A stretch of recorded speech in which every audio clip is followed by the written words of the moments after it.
नमस्कार बच्चों, आज हिंदी की कक्षा में हम पाठ 1 हुआ सवेरा का अभ्यास कार्य करेंगे। इससे पहले की कक्षा में हमने इस पाठ से संबंधित लिखित कार्य कॉपी में कर लिया है, जैसे नवीन शब्द, शब्द अर्थ और प्रश्नोत्तर। ये सारा कार्य हम हिंदी की कॉपी में कर चुके हैं। तो आज बारी है पुस्तक के अभ्यास कार्य की। इसको आपको पुस्तक में ही करना है, इसको कॉपी में लिखने की कोई आवश्यकता नहीं है। आप ये शब्दार्थ लिख चुके हैं। आज बारी है प्रश्नों की। नंबर 1 है प्रश्नों के उत्तर दो। ये मौखिक है। मौखिक का अर्थ होता है जो मुंह से ही जिनके उत्तर दिए जाते हैं, पर हमने इन्हें कॉपी में लिख लिया है। ये सारे प्रश्न हमने कॉपी में लिख लिए हैं। अब बारी है लिखित की, जिसे आपने इसी पुस्तक में लिखना है। नंबर क है शरीर में चुस्ती फुर्ती लाने के लिए क्या करना चाहिए। मैं पुनः दोहराती हूँ। शरीर में चुस्ती फुर्ती लाने के लिए क्या करना चाहिए। इसका उत्तर आप अपने आप भी लिख सकते हैं। मैंने आपकी मदद के लिए उत्तर लिख दिया है, पर आप खुद भी कोशिश कर सकते हैं। तो देखते हैं उत्तर क्या है। शरीर में चुस्ती फुर्ती लाने के लिए व्यायाम करना चाहिए। व्यायाम का अर्थ है एक्सरसाइज। और संतुलित भोजन खाना चाहिए। संतुलित भोजन का अर्थ है जिसमें सारे पोषक तत्व शामिल हों। तो हमें ऐसा भोजन करना चाहिए जिससे कि हमें आलस्य भी नहीं आएगा और हमारे शरीर में शक्ति बनी रहेगी, और जिससे हमें ऊर्जा मिलेगी और हम चुस्त और फुर्तीले बनेंगे। ठीक है बच्चों, आप इसका उत्तर अपने हिसाब से भी लिख सकते हैं। नंबर 2 है, ख नंबर है नाम कमाने के लिए क्या करना चाहिए। तो आप सोचिए, नाम कमाने के लिए क्या करना चाहिए। तो देखते हैं उत्तर। नाम कमाने के लिए मेहनत करके अपने लक्ष्य को प्राप्त करना चाहिए। पुनः दोहराते हैं। नाम कमाने के लिए मेहनत करके अपने लक्ष्य को प्राप्त करना चाहिए। लक्ष्य का मतलब होता है उद्देश्य, गोल, कि आपको क्या बनना है या आपको क्या करना है। उसको आप पहले से ही सोच लेते हैं ना कि हमको ये बनना है या ये करना है। तो उसके लिए आपको क्या करनी होगी, मेहनत करनी होगी। मेहनत करके आप जब उस लक्ष्य को प्राप्त कर लेते हैं तो आप क्या कर लेते हैं, फिर आप नाम कमा लेते हैं। सब लोग आपकी तारीफ करते हैं, सब लोग आपका उदाहरण देते हैं कि इस बच्चे ने इतनी मेहनत करी और आज देखो इसने अपने लक्ष्य को प्राप्त कर लिया है।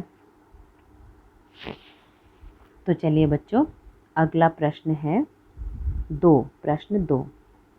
कविता की पंक्तियाँ पूरी करो। ये कविता की अधूरी पंक्तियाँ हैं। तो आपने कविता याद कर ली है, तो ये पंक्तियाँ आप स्वयं पूरी करेंगे। ठीक है बच्चों, इसलिए मैंने ये नहीं किया है। सूरज निकला हुआ सवेरा, पंछी छोड़ चले सब डेरा। तो ये खुद आपको करना है, इन पंक्तियों को स्वयं पूरा करना है। ठीक है बच्चों, तो आगे बढ़ते हैं। भाषा बोध। नंबर 1, शब्दों को समान अर्थ वाले शब्दों से मिलाओ। जो शब्द दिए हैं यहाँ पर इनके अर्थ हैं, यानी समान अर्थ हैं। तो आपको उनसे मिलाना है। तो कोशिश करिए कि आप जैसे मैंने लिखा है यहाँ पर नंबर संख्या जैसे लिखी है वैसे ही आपको संख्या लिखनी है। क्यों? क्योंकि अगर आप लाइन मिलाते हैं तो कई बार लाइनें एक दूसरे से इतनी मिल जाती हैं, जुड़ जाती हैं कि हमको सही उत्तर पता नहीं चल पाता। तो आपको ऐसे ही लाइन नंबर लिखने हैं। तो चलिए देखते हैं। सूरज, सूरज का समान अर्थ वाला शब्द क्या है? सूर्य। पंछी, पक्षी।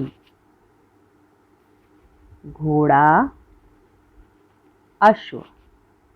घोड़े को हम अश्व भी बोलते हैं। सवेरा, भोर। सुबह भी बोलते हैं, सवेरा भी बोलते हैं और भोर भी बोलते हैं। आसमान, आकाश। तन, शरीर।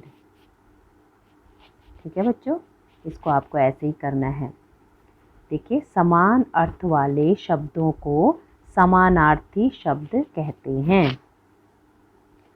जिन शब्दों के समान अर्थ होते हैं उन्हें समानार्थी शब्द कहते हैं। आगे बढ़ते हैं। नंबर 2, समान तुक वाले दो दो शब्द लिखो।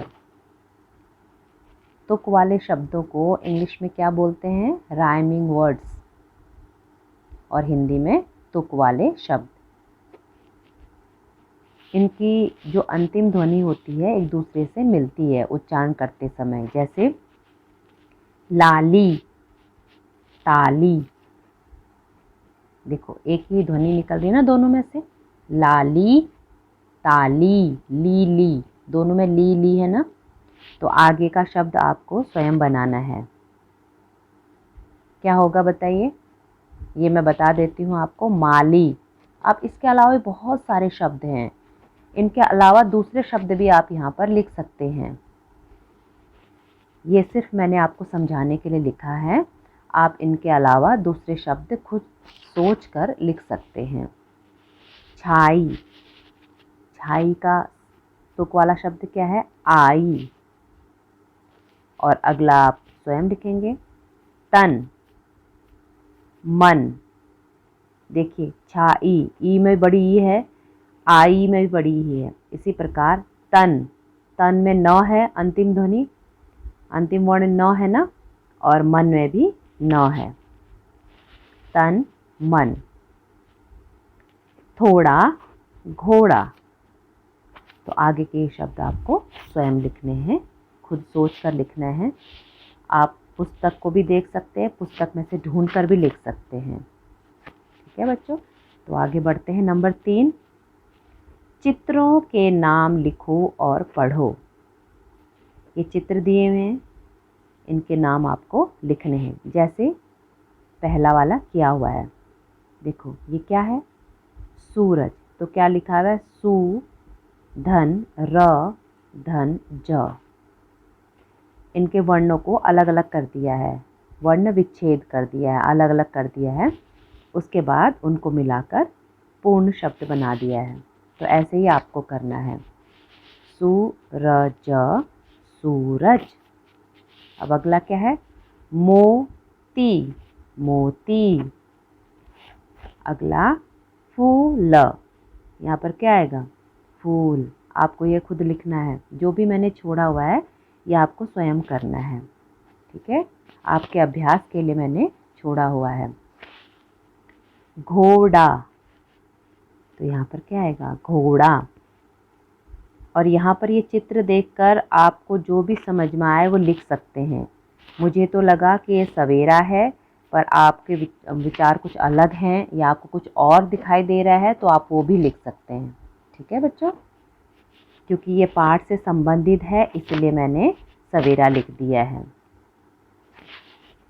सवेरा, सवेरा। तो यहाँ पर आप पूरा शब्द लिखेंगे। ठीक है, तो आगे बढ़ते हैं। सोचो और लिखो। बच्चों, ये आपको स्वयं करना है। ठीक है, आपको इसमें सोचना है कि इसका उत्तर क्या हो सकता है। मैंने जब ये कविता पढ़ाई थी तब आपको बताया भी था। आप एक बार उस वाली वीडियो को ध्यान से सुनिएगा जिसमें मैंने कविता का व्याख्यान किया था। आपको इसका उत्तर समझ में आ जाएगा। मोती के दाने क्या हैं? वे क्यों सिमटने लगे होंगे? तो इसका उत्तर आपको स्वयं सोचकर लिखना है अपने शब्दों में। ठीक है, तो आगे कविता को पढ़ना है, अच्छे से याद करना है और उसको मुझे गाकर सुनाना है आपको। और अगला क्या है, ये जो चित्र बने हुए हैं इसमें पहले तो पेंसिल से आप इसको पूरा ड्रॉ करेंगे या पूरा इसकी लाइन खींचेंगे, उसके बाद इसमें सुंदर सा रंग भरेंगे। ठीक है बच्चों, यहाँ पर आपका अभ्यास कार्य समाप्त होता है। इस काम को आपको बहुत ही साफ सुथरा करना है और उसके बाद ग्रुप में पोस्ट करना है। तो मिलते हैं बच्चों अगली हिंदी की कक्षा में। धन्यवाद बच्चों।